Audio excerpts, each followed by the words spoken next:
Welcome to the my YouTube channel. आज एक ऐसी जो मैं सुबह से चाह रहा था कि मैं आप लोगों से बात करूं या ना बात करूं, क्योंकि एक होता है कि जब आप तलबा होते हैं, जब आप स्टूडेंट्स होते हैं तो कुछ चीज़ें होती हैं जो जिससे आप सीखते रहते हैं। ये वो इंडिया लेवल पे हो या फिर दुनिया की कुछ चंद लोग होते हैं जिससे आप मुतासिर होते हो कि ज़िंदगी में कुछ करूँ तो इनके तरह करूँ। उन्हीं में से एक अरशद शरीफ थे तो ऐसे मुल्क से जिसका नाम भी लेना हिंदुस्तान में शायद कि इस वक्त पॉसिबल नहीं है, बट मेरी बहुत ऐसे लगता था कि शायद इस बंदे के अंदर वो जुर्रत है जो किसी इक़्तिदार वक्त से कुछ सवाल अपने अच्छे लहजे में पूछ सकता है। उसमें से वो एक थे अरशद शरीफ। और मैं अक्सर होता था कि जब में कोई डिबेट हो या फिर चूँकि हम अपनी कंट्री के जो डिबेट्स देखते हो जिसके लेवल इतने नीचे दर्जे के थे, जिसकी वजह से मैं एक तो उर्दू लफ्ज़ सीखने के लिए, दूसरी की इंग्लिश कैसे बोले जाते हैं एज ए एशिया कंटिनेंट पे रहने वाले, तो वो चंद लोग थे जिसमें से अरशद शरीफ थे। अचानक आज छुट्टी के दिन भी हिंदुस्तान में दिवाली की वजह से, और आज सुबह सुबह जब मैं लेट क्रिकेट खेलने के बाद जब मैं मोबाइल खोला तो सबसे पहला जो खबर देखा कि अरशद शरीफ को केनिया में मर्डर कर दिया गया, उसे गोली से भून दिया गया। मैं यही बात यहाँ पे कहने के लिए असल वीडियो ये बना रहा हूँ कि पता नहीं आप जब भी इक़्तिदार के खिलाफ चले जाएंगे या इक़्तिदार आला के उसकी मनसे के मुवाफिक बातें नहीं करेंगे तो आप दुनिया की किसी भी खित्ते में चले जाएं, दुनिया की कहीं भी चले जाएं, वहाँ आपकी मौत होने ही होने हैं। खैर वो तो एक हमारा एक मानना है कि वो शहीद होता है, उनकी मौत नहीं होती, वो शहीद है, यकीनन शहीद है।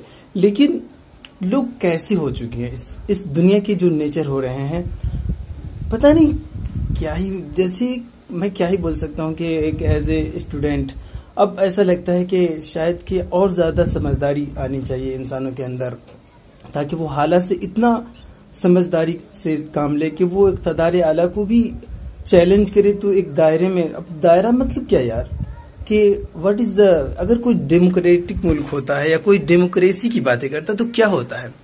अब देखिए किसी को मरवा दें या किसी की ज़िंदगी को यूं ही ख़त्म कर दें तो वो कहीं भी हो सकता है, किसी भी मुल्क में। अब हम अपनी कंट्री को देख लें या फिर अपने पड़ोसी कंट्री की न्यूज़ है, लेकिन कैसे ज़िंदगी जिए जाएंगे, आखिर इस तरह की हालात होंगे। तो एक इंसान जो होता है ना कि, और ये बात, ये जो तकरीब आ रहे हैं, ये जो खराबियाँ पैदा हो रही है समाज में, उसकी एक वजह मुझे जो समझ में आती है कि लोग अखलाकी मेयार में इतने नीचे गिर चुके हैं कि वो उस इंसान की मौत उसके इक़्तिदार या उसकी अना से आगे नहीं है। और दूसरी बात ये कि पता नहीं मैं कैसे डिफाइन करूं, मुझे समझ में नहीं आता, क्योंकि पता नहीं कोई ऐसी बात बोल जाऊं जो उतना अच्छा ना हो। लेकिन खैर मैं ये बात वीडियो इसलिए बना रहा हूं कि लोग आज के दिन ऐसा ना हो कि मैं जब बड़ा हो जाऊं, जब मैं जिसको मैं पसंद करता हूं, जिसके जैसा बनना चाहता हूं, उसके बारे में मेरे पास कोई सबूत ना हो, कोई उनके बारे में मैं कुछ बोलने को ना हो। इसलिए ये वीडियो रिकॉर्ड कर रहा हूँ। शायद कि आप में से बहुत सारे लोग भी ताजुब करेंगे कि अरशद शरीफ कौन है। अब इस वीडियो के बाद आप अरशद शरीफ को देखेंगे, आज तो ट्विटर पे देख सकते हैं, आज इंटरनेशनल न्यूज़ में देख सकते हैं। यानी दुनिया के मेरे चंद ऐसे इंटरनेशनल लोग थे जिससे मैं मुतासिर था, उनमें से एक थे अरशद शरीफ। और उनकी बोलने के लबो लहजे मैं समझता था कि उससे ऐसे, मैं खुद जब मैं पत्रकारिता की सहाफ़ी में सीखा भी नहीं, लेकिन मैं चाहता था कि मैं सहाफ़ी बनूं, मैं लिखने वाला बनूं, कलमकार बनूं। लेकिन चूँकि हमारी जो हम जहाँ से एजुकेशन हासिल की वो इंफॉर्मेशन की कमी की वजह से मेरा थोड़ा सा रास्ते अलग रहे। लेकिन मैं अभी सोचा भी था कि मैं जब मास्टर के लिए मैं आगे बढ़ूंगा तो मैं जर्नलिज्म से मास्टर करूंगा, और उसमें शायद कि, और एक सबसे बड़ी बात, आज मुझे ये चीज़ यकीन आ गया है कि आप कितने बड़े हो जाएं, चूँकि हमारा एक यकीन है कि मौत बरहक है, तो आप सच के साथ रहने का, ज़िंदगी कम ही मिले, जो भी है ज़िंदगी मिले सच के साथ गुजरे।